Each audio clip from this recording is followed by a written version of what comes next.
Pokemon card limits are ruining the hobby. Limits sound good in theory, but in practice, they're killing the hobby. So if you guys have gone to Target or Walmart, I shot a short Instagram video. You can see that stores like this are now limiting you to 2 items per SKU. Meaning, if there's Destined Rivals, Phantasmal Flames, Mega Evolutions, you can only get 2 packs of Phantasmal Flames, 2 packs of Mega Evolutions, 2 packs of Destined Rivals, and they cap you. A lot of people think this is great. Oh, they're protecting the hobby. They finally care about us. But no, they're actually just slowing down sales. And eventually, this practice is probably going to be eliminated here in the short future. Here's my unsolicited opinion, okay? Big box retailers like Walmart, like Target, like Dollar Tree, Dollar General, they're not trying to protect the hobby. They're just trying to save face right now because there's been a lot of outrage and people upset that they're not letting like kids come in and buy the items, or everything's getting wiped off the shelf immediately. But what these vendors are going to see pretty soon is once that inventory starts slowing down and it's not moving as fast, these limits are quietly going to disappear and we're going to go back to first come, first serve. Hi, my name is Ali and I run Nomura TCG. This is a company that I just recently started about a month ago, and I think I have probably one of the more controversial takes on scalpers. I don't actually like that term. I don't agree with it. I think these people are just resellers, simply how you resell anything else, how people do it all the time and flip things. We can get into that in another video and I can really express my thoughts on that. But right now, if you don't know what these item limits look like, if you go into big box stores, Target, they're very strict. It's only 2 items. Like today, I tried to go in and buy Lorcana, bought 2 packs, tried to scan the third one, tried to sneak it through, didn't get through, stopped me immediately. Rep said, hey, you can't buy anymore. It's only 2. Walmart, they say there's a limit, and at the registers, actually, when you scan them, you can scan 5 items, like per transaction, and then it brings up like a pop-up screen, and the rep has to come in and they'll have to put in a code and then allow you to continue scanning. So what Walmart and what I've heard that people are doing at Walmart is they're just doing multiple transactions, especially at self-checkout. So if you do 5 items, check out, do another 5 items, check out, you're good to go and you're not going to get flagged.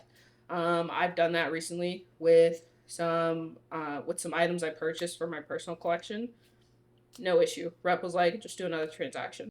All right, and before, people come and say, well, hey, people do this because kids aren't getting Pokemon cards, and if kids aren't getting Pokemon cards, then what are they gonna do? Their childhood is ruined. I get it, and as someone who recently got back into the hobby, it was definitely very difficult to find Pokemon cards. The shelves are always clean and picked.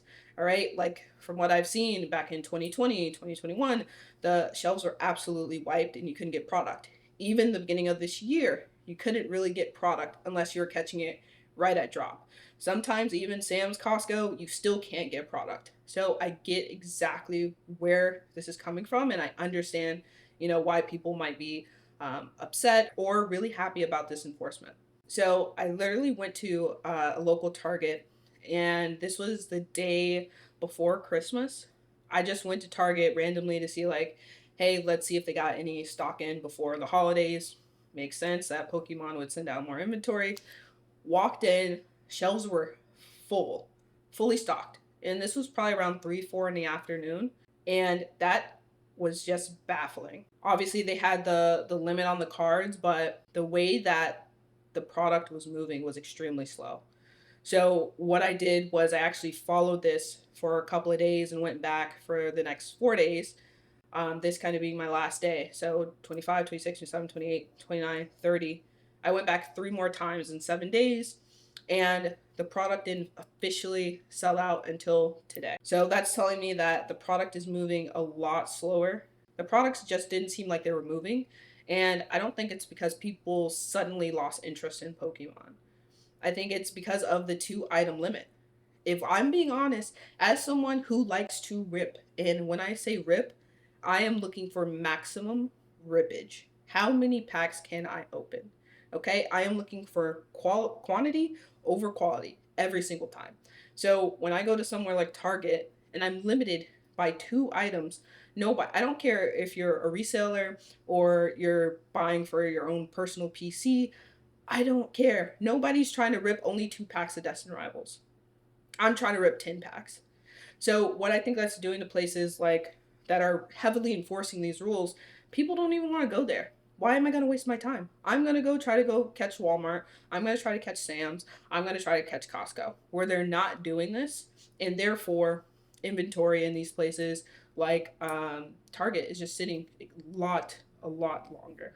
And the reason why is because they've created more friction in the buying process, which is going to usually drop the amount of products that you're going to buy and obviously people's buying power. And when you're capping purchases this hard, you're not just capping resellers, you're capping everyone. And nobody likes that. All right, now the next thing someone's going to say is, but Allie, the scalpers. Okay, I get it. I don't even like using scalpers. I will probably not use that terminology because these people they're just resellers. Just like people resell PlayStations, they resell Jordans, they resell Yeezys. Again, hop into that in another video. Here's the important part that you're missing. Target, Walmart do not care who buys their product and what they're buying it for. All they care is that the product moves and they make sales, they make profit, they get more money in their pocket for their bottom line. They're not into the hobby and they don't care about nurturing the Pokemon community. They could care less. And then, the other thing that I hear a lot is people saying, well, if the shelves stay stocked longer, more people can buy the product, which is better for the hobby. Sure, but long term, Walmart's not going to care. Target, as they start to see a drop in how fast they're able to move that product, they're not going to care. They're only going to want to see that the shelf is empty and they can order more inventory. Full shelves over like a week or a month is not successful for them at all, period. So my prediction in all this is super simple. All right, a lot of these stores already aren't enforcing as hard or as strictly as they should their purchasing limits. And eventually, as their product sits longer, as their inventory moves slower, as more reprints happen, they're going to eventually get rid of these limits, or we'll slowly see them raise them from 2 to 4, from 4 to 8, and then eventually just take the sign off and everything will go back to the way it was prior. So guys, I'm curious, what are your thoughts? Whether you agree or disagree, let me know what you think down in the comments and I'll be sure to respond.